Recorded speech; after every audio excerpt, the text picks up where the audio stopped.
Remedios preciosos contra las artimañas del diablo, por Thomas Brooks.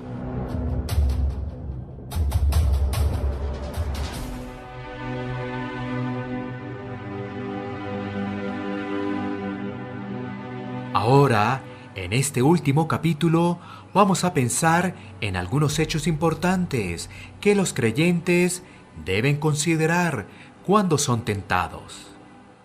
Primero, los creyentes no deben echar la culpa de sus pecados a Satanás. Ellos mismos tienen una naturaleza pecaminosa, la cual hace que el pecado les parezca atractivo. Satanás les puede conducir hacia el pecado, pero no puede obligarles a que pequen. Satanás les puede persuadir a pecar, pero no les puede forzar a efectuarlo. Entonces los creyentes, cuando caen en el pecado, no deben excusarse, diciendo que Satanás les tentaba. Son todavía responsables por sus pecados. Segundo, al mismo tiempo, los creyentes deben darse cuenta de que Satanás tiene algo que ver con la mayoría de sus pecados. Fue Satanás quien tentó a Adán y Eva.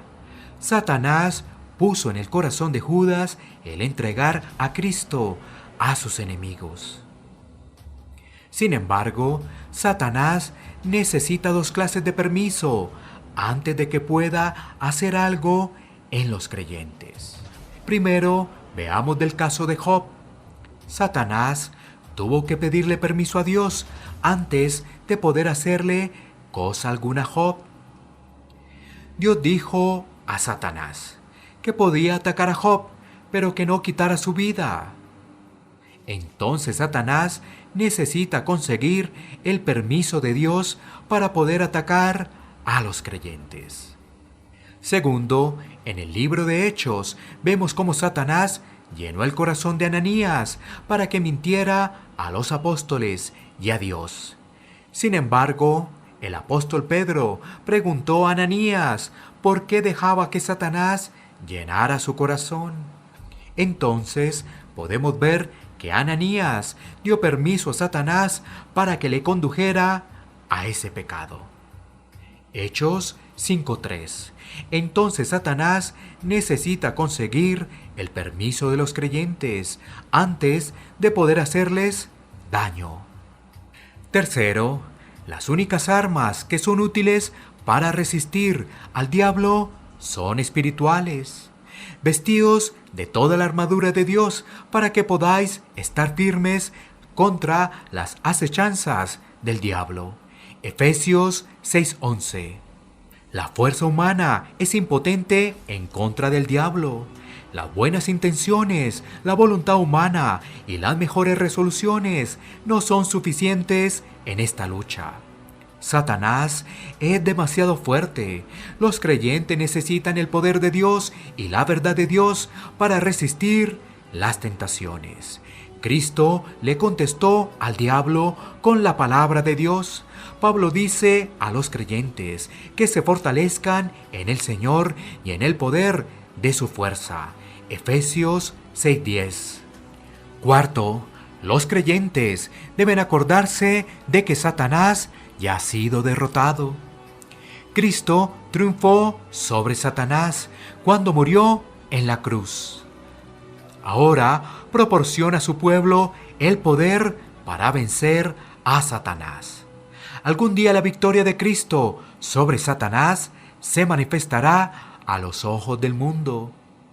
El Dios de paz aplastará en breve a Satanás bajo vuestros pies. Romanos 16:20. Satanás es un adversario derrotado. Cristo le ha derrotado y pone en nuestras manos las armas para derrotarlo también. Mientras tanto, Satanás sigue atacando a los creyentes. ¿Por qué tiene poder Satanás de tentar a los creyentes? Le es permitido tentar a los creyentes para mantenerlos humildes, despiertos y conscientes de su dependencia del poder de Dios. Satanás ha estado desarrollando su capacidad para tentar a los creyentes. Desde la caída, durante miles de años ha tenido experiencia tentando a los creyentes. Apocalipsis le llama la serpiente antigua. Apocalipsis 12:9. A veces se le permite a Satanás tentar a los creyentes porque rehúsan obedecer a Dios. En ocasiones Dios les deja recibir lo que merecen. Son engañados y derrotados por Satanás. También se le permite a Satanás tentar a los creyentes para que se muestre el poder y la misericordia de Dios. Cuando los creyentes son fortalecidos para pelear contra Satanás y resultan vencedores, Dios es glorificado. Entonces no es sorprendente que la vida cristiana sea una guerra continua contra el maligno. Enseguida mencionaremos algunas maneras en que los creyentes pueden fortalecerse para el conflicto espiritual. Primero, los creyentes deben andar conforme a las reglas de Dios. La Biblia, la palabra de Dios, debe gobernar en sus vidas. El descuido de la palabra de Dios le da a Satanás una ventaja. El que piensa que no necesita depender de la guía de la palabra será desviado y engañado por el diablo. Segundo, los creyentes deben tener cuidado de no contristar al Espíritu Santo. El Espíritu Santo nos enseña cómo vencer al diablo, cómo evitar sus trampas y artimañas. El Espíritu Santo nos fortalece para la batalla. El que en vosotros está es mayor que el que está en el mundo. Primera de Juan 4:4. Tercero, los creyentes deben buscar más sabiduría y madurez espiritual. El conocimiento de la verdad no basta. Nos hace falta la sabiduría y la madurez espiritual para poner en práctica nuestro conocimiento.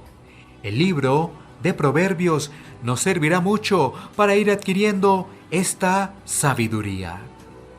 Cuarto, los creyentes deben seguir siendo llenos del Espíritu Santo.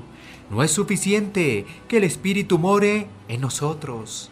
Sed llenos del Espíritu. Efesios 5:18. Esto es más que el mero hecho de no contristar al Espíritu Santo. Significa dejarnos guiar y controlar por el Espíritu Santo. Significa crecer en las virtudes del Espíritu, que son contrarias a los frutos de la carne, que el diablo utiliza para tentarnos. Quinto, debemos velar. Satanás nos está vigilando y nosotros debemos estar alertas. El alma que no vela contra las tentaciones inevitablemente caerá bajo el poder de ellas. Velad y orad para que no entréis en tentación. Mateo 26:41. Sexto, los creyentes deben resistir a Satanás al principio de la tentación. No deben discutir con él, sino que deben huir de él. Eva se puso a argumentar con el diablo y terminó vencida. Santiago 4:7 dice: resistid al diablo, que de vosotros huirá. Séptimo, debemos mantener nuestra comunión con Dios.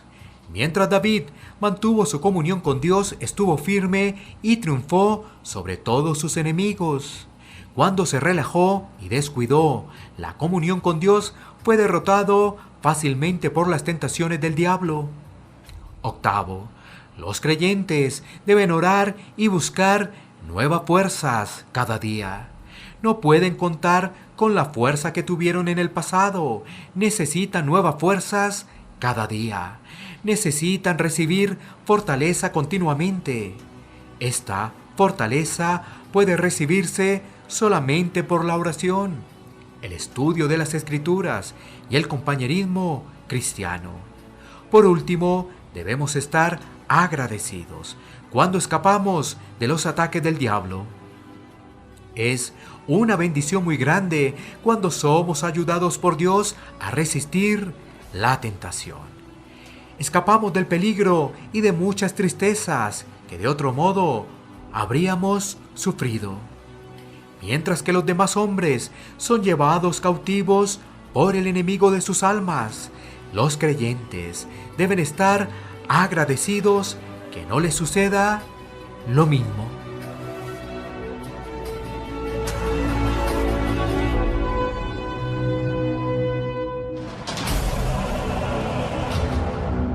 Remedios preciosos contra las artimañas del diablo, por Thomas Brooks.